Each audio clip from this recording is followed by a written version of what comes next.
as you can see in the thumbnail, I have a box of F3 parts.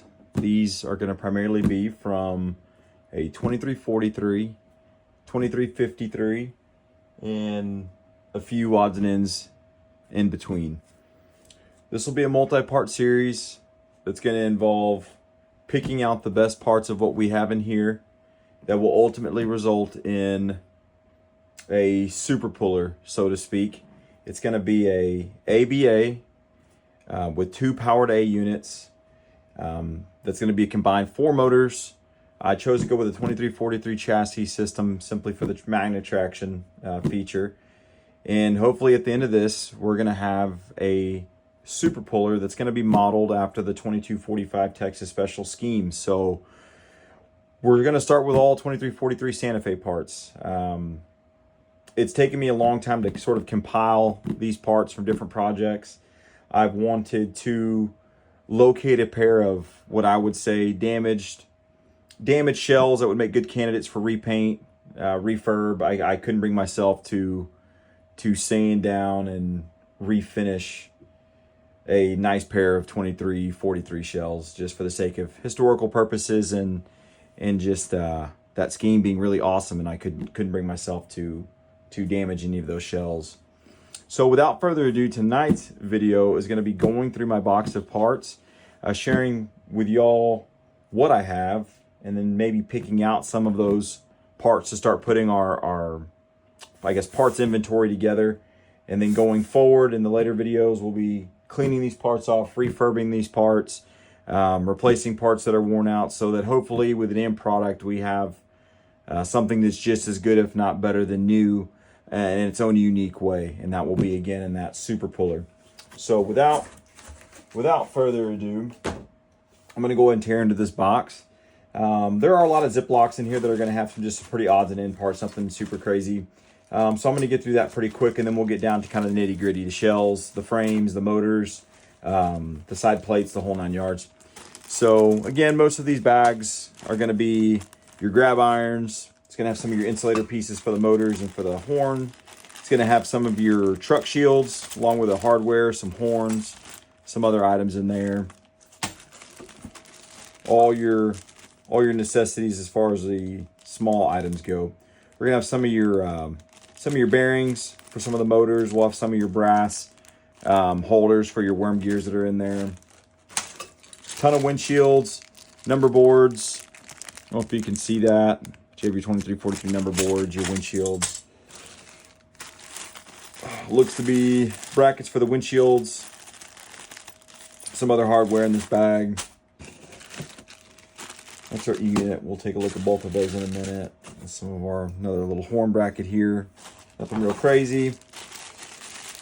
We're gonna have all our power couplers here. I know that some of those aren't great. I can see one in there that would be no good. But I don't believe in throwing really anything away until you know you don't need it anymore. We have our portholes. We have some of the a little bit more recent push-in, and then we have some of the real thin convex portholes that were kind of some of the earlier ones there. Let's see. This box, I believe, are going to be the trucks, which were the parts that kind of hung this project up the longest. I believe in, putting a project together, but when it's a project that's not intended for, when it was kind of like an afterthought, a project that wasn't on my radar until I had the parts. I couldn't bring myself to spend $30 for a piece here just to make this work, or $40 a piece there to get this going. I just said when the time comes, when I come across all my pieces, then I'll start doing the videos and start putting this together in a series. And it wasn't just till recently that I was able to acquire another good set of donor units that kind of completed this project as far as parts went for me. So not every truck in this box is going to be usable or will be used. I know at least one of these power trucks has some meshing issue with the gears, and they don't mesh real well. So it might work one day, but right now it's not anything I feel like fooling with anymore. You're gonna have some of your dummy loco trucks. Nothing real exciting there. Again, I believe that could be it has the space to add some power to it. We're gonna have one of our roller pickup gears here. These are gold to me in this project. I will be able to clean these up, but these roller pickups are not impossible to find, but they're one of those like $20 or $30 parts that at some point you need a couple of those, and I can't bring myself to spend $60 on some parts that really weren't a necessity in that sense. We'll have to get a stud for this guy here. This is another non-powered truck, but the little stud has pulled out. I need to order a stud, and we can make that a usable part. We're going to have one power truck that's going to be your rear. So it's going to be one rear powered. We are going to have, I believe this is the one that has the meshing issues. It doesn't want to turn real well. But that's going to be another one of our powered trucks. We might be able to fix that one, but I've given that one some attention and it's kind of fought me. This will be another front power unit truck. This one does spin free, so that at least completes one set. And we have another dummy truck that or possibly, yeah, it's going to be another dummy truck that's got the spot for the roller pickup if needed, and another rear dummy truck. So that completes our truck. So as you can see, we have plenty of trucks there. I believe there's going to be another truck or two attached to the frames I have in this box. So I know that between those, we should have enough in terms of the trucks. We're going to have a couple of our motors here. This is a set of motors I actually refurbed years ago. As you can see, I hadn't even put the brushes back in. If you can tell, you can see right through into that armature. But these are clean and they run. They work great. This was a set where the coil field had started to come loose, and I had to go back and actually tighten up those rivets by kind of driving them back in a little bit to tighten these motors up. But they're solid and they run great. That was when they were on the trains and when I bench tested them before I kind of set them up for storage. So I know that those guys are going to run great for me. All right. Then we're going to have our truck sides and then our front trucks here. I have a couple of them, or a few of those. I have one that came off NYC, and then I have two that came off the Santa Fe's as extras. And then I have sides for days. I believe some of these NYCs were repaints. I had done another project before and ended up not using some of these. So as you can see, I get left with a ton of these. So it's going to be great to have all these for this project, because I know I'm going to have some side plates that don't look as good as some of the others. And I'll be able to kind of pick out the cream of the crop there and put me together something really nice. And let's see. That's another big piece. We have another roller pickup. This one needs new rollers. Not the end of the world. That's a pretty easy fix. You just need to find the right size, order the roller pickups, and we will have another roller pickup assembly there, which is nice. And our E-unit. This is an E-unit that came on a 2243 that was in really bad shape. You can still see there's some surface rust. I need to go through there and actually finish cleaning it up. But I did go as far as rebuilding this one, it looks like. As you can see, even in there, it's really rough. That crossbar probably could use a little more attention as far as the rust goes. But the fingers, the drum, the coil, it's all pretty pristine. This looks to have been a rebuild kit, not just one I cleaned up, because you can see everything looks real nice. The boards and the wires all look brand new. So I know that one will function. It will just need a little more cleaning just to make it look a little more presentable.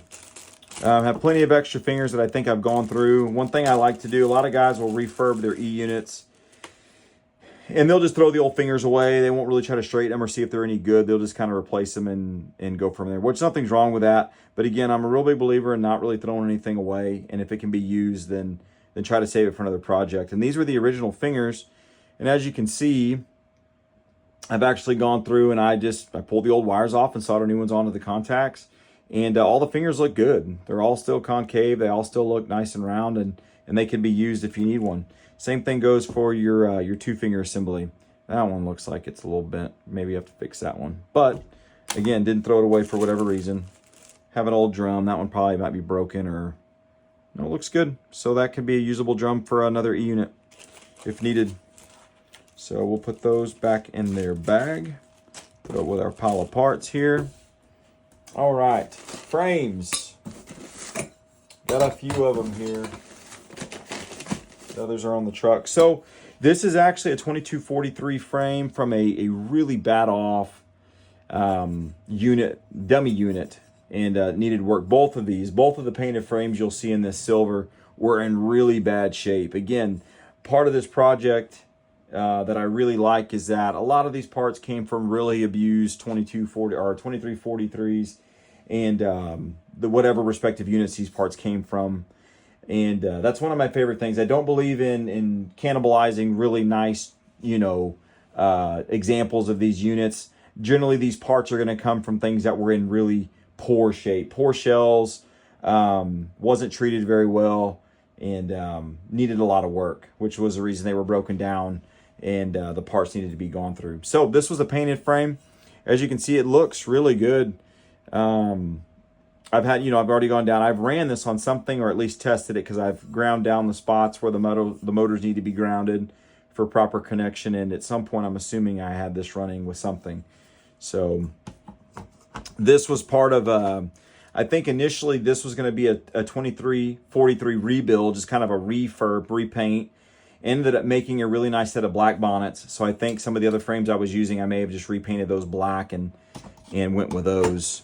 I'll make a video on those black bonnets one of these days.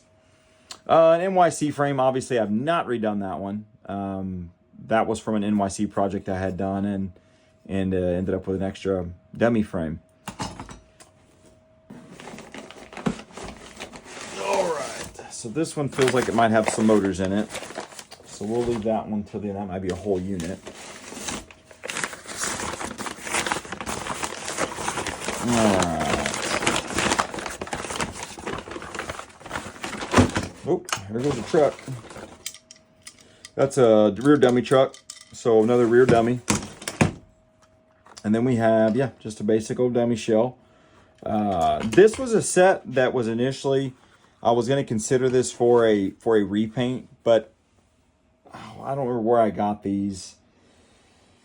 I bought this set obviously from someone's collection or from an individual, just this set. But what I couldn't really bring myself to do is, I don't think I've seen a 2343 set that showed so much wear. It smoothed out the features here in these simulated grates. And I thought that was super neat, just for the fact that you could tell that this is where somebody really loved these units and picked them up a lot. Just the simple wear. I've seen wear on all of these shells to different severities, but this one particularly, it's got its scratches and it's got its character, but this one just shows it more than any one I've ever seen. It shows that somebody really loved these units and played with them and used them. And not to mention, it's the big red label, so it's one of your earlier versions of this. So that was one of the reasons I really didn't bring myself to do anything with those shells. Again, we have another good dummy frame. Could use a little bit of work, but again, another roller pickup. That's a big score. I like having those on hand for projects like this, because we're going to have both units pulling power. I may try to find a way to rig pickups for both ends of these, so that you just have that much more power, or not power coming in, but you have that much more connectivity for your motors. And again, this is going to be your power unit. As you can see, same thing, a lot of play wear on this one. And these shells may have been swapped. I would think that the power unit would be the one with a more wear there versus these guys. But again, not a bad unit. The battery tray is super clean. And no battery damage at all, nothing to the frame. So that is a plus. Won't have to do much work in terms of frame repair or anything like that. It's got its horn intact. I don't think I've actually tested this units. They were put away when I got them, and I just never tested them. So that will probably be in a later video as far as testing the operation of these, and then getting a good before, and then trying to get a really good after we get them cleaned up. But everything looks good. Everything looks intact.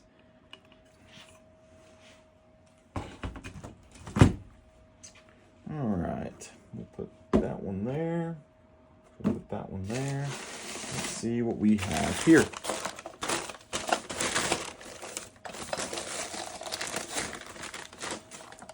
And there's another powered Another powered unit there. Let's see if the screws are off. They are.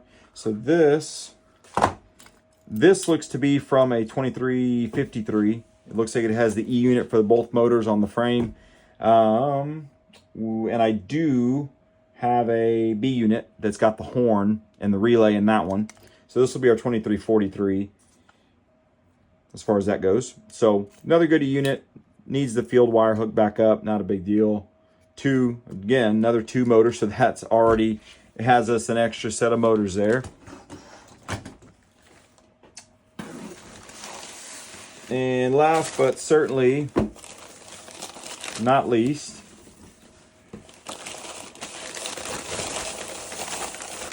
we have another shell and dummy frame, or no, another powered frame. So again, this was the one I was mentioning earlier. This was the one that had some really bad battery damage when I got it. You can see a little bit of that right in here. I don't know if the light picks it up at all. But this was one that had real bad battery damage, including to the door. It was real corroded on the door. It actually cleaned up pretty good. Still very clearly readable. This one was also used at some point. I had something running on this one too, because you can see where I had ground the grounding points on here.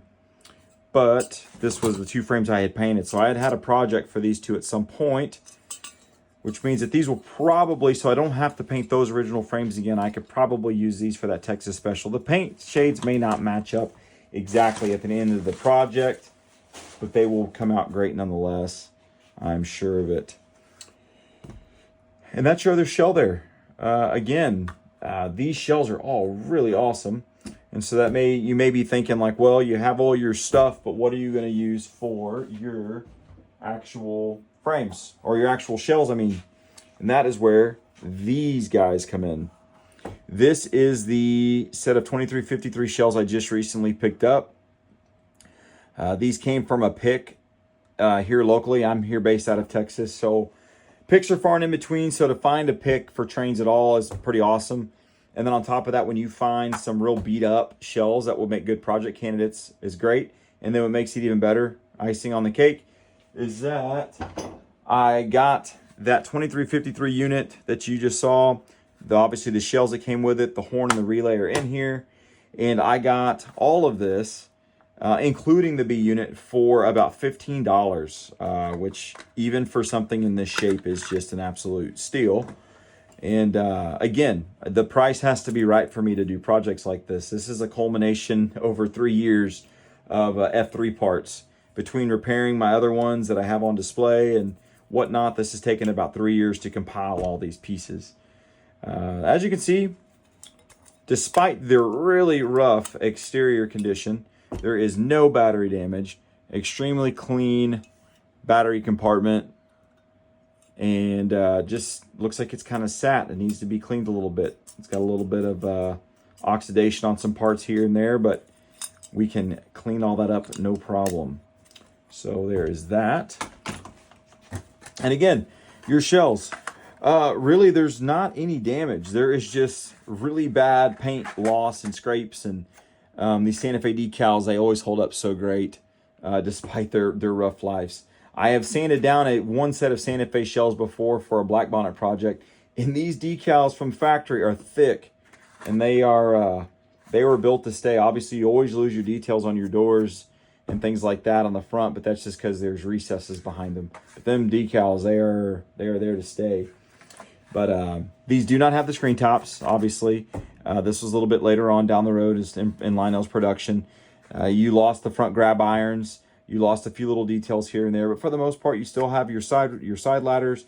You still have your portholes. You still have your horns, your number board, your lights, all the good stuff. You're really just losing your front grab irons. So these will be the shells that I use for this project. So this is where we start in terms of parts. This is kind of where I would say is ground zero. Here's some more parts, some more sides for our trucks. And I think that is all the F3 parts that I have for this project going forward. So again, just to recap, these shells will not be used. These shells are going to be utilized for F3s I may find in the future that need better shells or would fit the bill for just a nice, a nice running set. Or if at the end of this project I find that I can maybe put together one good power unit or one good dummy to pair with something later on, I'll do that. Or everything that I have extra might go back in the box and start collecting again, and maybe one day I'll have enough for another custom project. And I realize that Texas Special wouldn't be custom in terms of what Lionel offered, because that was in their lineup at one point.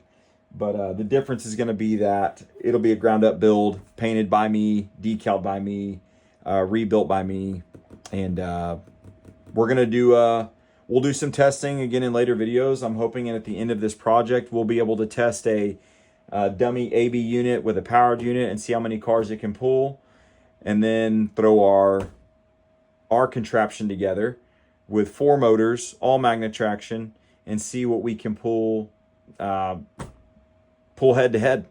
And we'll really see what we can get out of this. It would be awesome if I could just run it in my small layout and just run it end to end. But that will be for way down the road. So that is going to do it for tonight. I would expect in the next episode it would probably be finalizing our picks. Following that, we'll probably be cleaning those items. After we get all those items cleaned, we'll probably be painting. And then at the conclusion of painting, it would be decals. And after decals, it would actually be putting it through its paces. That's going to stretch over the course of time, and it'll just come one piece at a time. So that's going to be it for tonight. I appreciate it.